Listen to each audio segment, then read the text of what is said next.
नमो बुद्धाय, जय भीम. मी बुद्धम जाधव द ग्रेटेस्ट मध्ये आपलं सर्वांचं स्वागत. आज आपण आलो आहे कल्याण येथील लोणार लेणी येथे. ही लेणी कल्याण स्टेशन पासून 11 किलोमीटर आहे.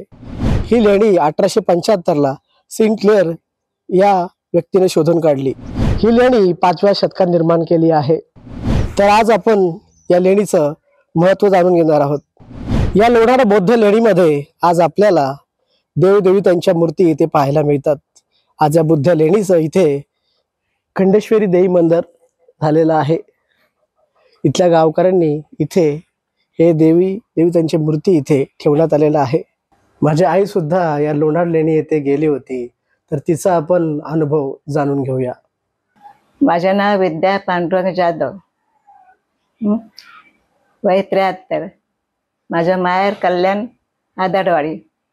मी 13 नंबर शाळेत होती. 3रीला असताना आमचे गुरुजींनी सहल लोणारला नेली.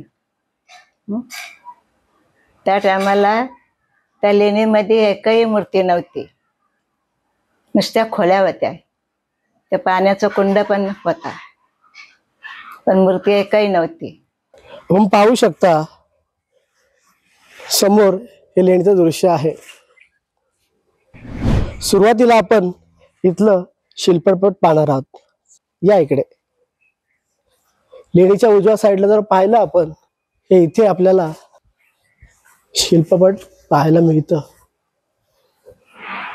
वेसंतर राजा होते, हे त्यांचं हे शिल्प आहे.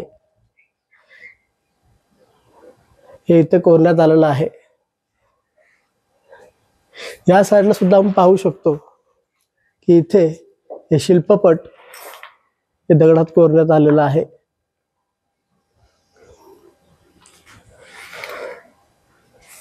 सुरुवातीला जे शिल्पपट आहे इथे राजा संजय राजा आणि पुस्ती महाराणी यांचं शिल्पपट आपल्याला इथे पाहायला मिळतंय. हे शिल्पपट पाहिल्यानंतर आपल्याला असंच दिसतं की हे त्यावेळेसची जीवन पद्धत काय होती हे आपल्याला दाखवण्यात आले आहे. पुढचं शिल्पपट पाहिलं तर इथे राणी प्रसूती काळात आपल्याला ते दाखवण्यात आलेलं आहे. नंतर पुढे जर पाहिलं, हे थोडं शिल्पपट आज थोडं नष्ट झालेलं आहे. ते इथे महाराणी बाळाला जन्म देते हे इथे दाखवण्यात आलेलं आहे. इथे जर आपण पाहिलं ते शिल्पपट नष्ट झालेलं आहे. या ठिकाणी थोडंफार आपल्याला इथे मध्ये आपल्याला शिल्पपट थोडं पाहायला मिळतं. इकडे पण आपण बघू शकतो, इथे सुद्धा हे शिल्पपट आपल्याला पाहायला मिळतं. हे शिल्पपट इथे आपल्याला हत्ती दिसते. इथे आपल्याला राजा हत्तीवर बसलेले दिसतात. पुढे जर पाहिलं तर ब्राह्मण लोक वेसंत राजाला थांबवून त्यांच्याकडे हत्ती हे दान करण्यासाठी त्यांना मागतात. हत्ती त्यांनी मागितलेला आहे. वेसंत राजांनी तो हत्ती त्या ब्राह्मणांना इथे दान केलं हे आपल्याला इथे या शिल्पपटमध्ये पाहायला मिळतं. पुढे जर पाहिलं हे संजय राजा होते, हे तिथे आपल्याला पाहायला मिळतात.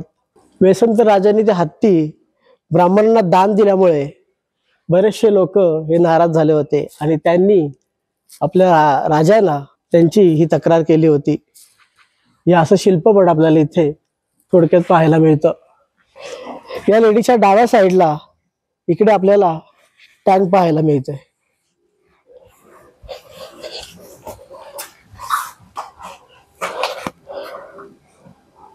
पावसाळ्यामध्ये पाणी इथे जमा होतं. वर्षानुवर्षे पाणी आपल्याला पाहायला इथे मिळतं. त्यावेळेस भिक्खू इथे निवासस्थान करत असतील, त्यावेळेस त्यांना हे पाणी पिण्यासाठी उपयोगाला येत असत. या लेणीमध्ये भिक्खू निवासस्थान करत असत, मेडिटेशन करत असत. इकडे साईडला जर पाहिलं आपण तर प्राचीन व्यापारी मार्ग आहे. हे व्यापारी सुद्धा इथे त्यावेळेस निवासस्थान करत असणार. तर आपण ही लेणी आतून पाहणार आहोत. हे जर पाहिलं आपण, हे लेणीमधलं या आतील वरांडा आहे आणि हे इकडचं जर पाहिलं आपण, लेणीचं बाहेरील वरांडा आहे. या वरांड्याला 3 पिलर आहेत. हा जर पिलर बघितला तर भग्न अवस्थेत आपल्याला इथे पाहायला मिळतो. या साईडला जर पाहिलं तर लेणीला इथेही दरवाजा निर्माण केला आहे. इकडे सुद्धा पाहिलं या साईडला सुद्धा या लेणीला चैत्यग्रहाला दरवाजा निर्माण केला आहे. इथे सुद्धा आपल्याला दरवाजा निर्माण केलेला दिसतो. इथे या दगडाला कमान निर्माण केलेली आहे. हे आपण दरवाजाच्या दोन्ही बाजूला पाहू शकता. हे शिल्प इथे तयार केलेले आहेत. या आतमध्ये इथे आपण बघू शकता इथे हवन करण्यात येतं. हा लेणीचं सभागृह आहे. इथे भिक्खू निवासस्थान करत असणार, मेडिटेशन करत असणार. लेणीच्या उजव्या साईडला आपण पाहिलं ते अर्धवट काम इकडे झालेलं आपल्याला पाहायला मिळते. इथे विहार करण्याचं काम त्यावेळेस सुरू असेल ते अपूर्ण काम राहिलेलं आहे ते आज आपल्याला पाहायला मिळतं. इथे गणपतीची मूर्ती आज इथे ठेवण्यात आलेली आहे. लेणीच्या डाव्या साईडला सुद्धा आपण बघू शकतो इकडे देखील विहाराचं काम या अर्धवट राहिलेलं आहे. त्यावेळेस ते बघू शकता हे लेणीचं काम हे विहार बांधण्यात इथं येणार होतं.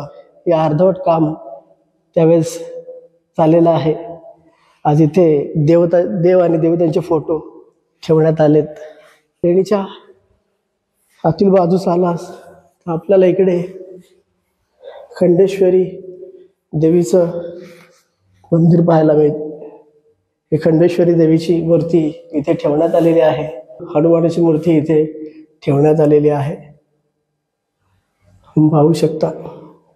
या लेणीला तुम्हाला जर भेट द्यायची असेल तर कल्याण स्टेशन पासून 11 किलोमीटर आहे. आधरवाडी चौकातून पुढे जर सरळ आलात तर गांधारी पूल लागतो. गांधारी पुलाकडे जर आला तिथून एक लेफ्ट टर्न मारून जो पडगा मार्ग आहे त्या पडगा मार्गालाच राईट टर्न मारून आपल्याला लोणार लेणी पाहायला मिळते. जर तुम्ही मुंबईवरून येत असाल तर भिवंडी इथून सोनाळे फाटा आहे.